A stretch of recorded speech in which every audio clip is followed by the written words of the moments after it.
اچھا جی، اب علم کی اہمیت کے حوالے سے آ جاتے ہیں کہ علم کی اہمیت اس واقعے سے بھی ظاہر ہے کہ جب جنگ بدر کے موقع پر کچھ کفار قیدی جو تھے وہ فدیے کی رقم ادا نہ کر سکے تو آپ صلی اللہ علیہ وسلم نے ان کی رہائی کے لیے یہ شرط لگائی کہ وہ 10 مسلمان بچوں کو لکھنا پڑھنا سکھا دیں۔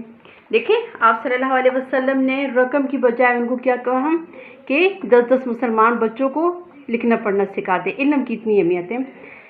علم کی اگر طرف توجہ دینی چاہیے، ہم سب مسلمانوں کی علم کی طرف بہت زیادہ توجہ دینی چاہیے۔ قرآن نے دین کے بنیادی احکام کے ساتھ ساتھ دنیاوی فلسفہ، تاریخ، غذا اور غذائی اور سائنسی علوم پر بھی غور و فکر کی دعوت دی ہے۔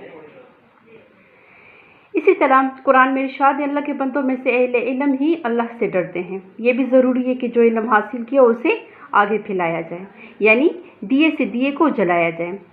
اسی طرح آپ صلی اللہ علیہ وسلم نے ارشاد فرمایا، یعنی مجھ سے ایک آیت بھی سنو تو اسے آگے پہنچا دو، اس کی تبلیغ کرو۔ اسی طرح آخری حج کے موقع پر آپ صلی اللہ علیہ وسلم نے فرمایا، یعنی جو حاضر ہے وہ اس تک میری تعلیم پہنچا دیں جو یہاں نہیں۔ اور پھر حصول علم کے لیے عمر کی بھی کوئی قید نہیں ہے۔ آپ صلی اللہ علیہ وسلم نے ارشاد فرمایا کہ ماں کی گود سے قبر میں اترنے تک حصول علم کا عمل جاری رکھنے کی ہدایت فرمائی۔ اسی طرح ایک اور جگہ ارشاد ہے کہ ماں کی گود سے لے کر قبر تک علم حاصل کرو، یعنی علم کی کوئی قید نہیں ہے۔ علم کے لیے عمر کی کوئی قید نہیں ہے، کوئی لمٹ نہیں رکھی گئی، جب چاہے جس وقت چاہے آپ دنیاوی دینی دونوں تعلیم آپ حاصل کر سکتے ہو۔ اب دنیاوی تعلیم کی طرف آ جائیں، ٹھیک ہے، اللہ تعالیٰ نے رزق حلال کے لیے ہر ایک انسان کو جو ہے محنت مشقت کرنے کا حکم فرمایا، اور جب اس کے پاس علم ہوگا تو وہ پھر اپنے رزق کے ذریعے وہ اس کو جو ہے کما سکتا ہے، کاروبار، تجارت، بزنس، جاب وغیرہ کچھ بھی ہو۔ لیکن اگر دینی علم ہو تو ماں باپ کا تو سب سے پہلے دیکھیں اولاد کا جو حق بنتا ہے اور ماں باپ کا جو فرض ہے، ان کے فرائض میں یہ ہے کہ اولاد کے جو حقوق ہیں کہ وہ کیا ہیں کہ اللہ تعالیٰ ان سے پوچھے گا ماں باپ سے کہ آپ نے اپنے اولاد کو کس راہ پہ چلایا، اللہ کے راستے پہ یا شیطان کے راستے پر۔ سب سے جو بڑا رائٹ ہے اولاد کا وہ کیا ہے؟ علم کا حاصل کرنا۔ اور پھر اگر دنیاوی علم کے ساتھ ساتھ دینی علم بھی ہو، دینی علم کو بہت زیادہ ضروری ہے، تو وہ پھر ایسے کہ ماں باپ کے لیے صدقہ جاریہ بن جاتا ہے۔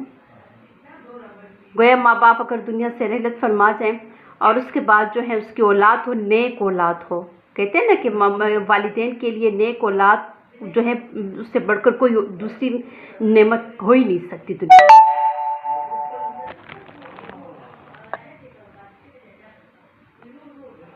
اسی طرح اگر دیکھا جائے تو یہاں پہ ہمارے لیے اللہ تعالیٰ کی طرف سے حکم ہے کہ علم حاصل کر اسے دوسروں تک پہنچائیں۔ تو ایک تو یہ ہو گیا کہ ہم دوسروں تک پہنچائیں، دوسرا کہ ہم اس سے خود بھی زیادہ سے زیادہ نفع حاصل کریں، وہ علم جو اس سے ہم خود زیادہ سے زیادہ نفع پہنچائیں۔ اب علم کی فضیلت کی طرف آ جاتے ہیں کہ علم عظمت و سربلندی کا ذریعہ ہے۔ زیور علم سے آراستہ لوگ علم کی فضیلت، غرض آپ اپنے پاس نوٹ کر سکتے ہیں ہیڈنگ، زیور علم سے آراستہ لوگ اللہ کے زیادہ قریب ہوتے ہیں۔ اور اسی طرح پھر اللہ تعالیٰ نے یہ بھی ارشاد فرمایا کہ عالم اور جاہل جو ہے وہ کبھی برابر نہیں ہو سکتے، یعنی آپ صلی اللہ علیہ وسلم، یعنی قرآن مجید کے ارشاد باری تعالیٰ ہے، کیا وہ لوگ جو علم رکھتے ہیں وہ لوگ جو علم نہیں رکھتے برابر ہو سکتے ہیں؟ نہیں۔